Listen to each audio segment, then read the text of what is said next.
Кыргыз Республикасынын Айыл чарба министринин орун басары Майыл Алиаскаров, ветеринардык кызматтын жетекчи орун басары Алмаз Шаршембеков Ош базарында жайгашкан биринчи ветеринардык санитардык экспертиза лабораториясынын абалын тескеп мониторинг жүргүзүштү.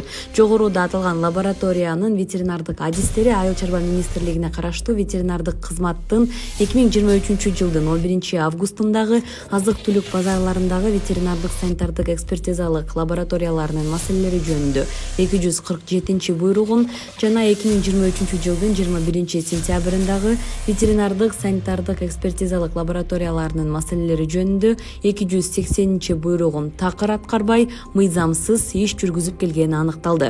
Мындан сырткары ветеринария жөнүндө мыйзамдын айрым беренелерин бузуу менен сатыкка чыгып жаткан малдардын эттеринин сапаты жөнүндө компьютерден QR коду уруксат берилүүчү ветеринардык лабораториялык аныктамасы жок сатыкка чыгарып жатышкандыгы аныкталды.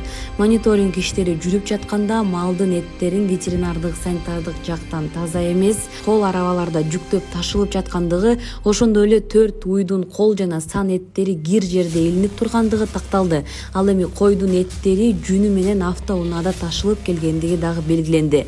Натыйжада Ош базары соода борборунда ветеринардык адистер тарабынан эч кандай ветеринардык санитардык талаптар аткарылган эмес, ошондой эле ветеринардык жактан тамак аш коопсуздугу такыр аткарылбайт деген жыйынтык чыкты.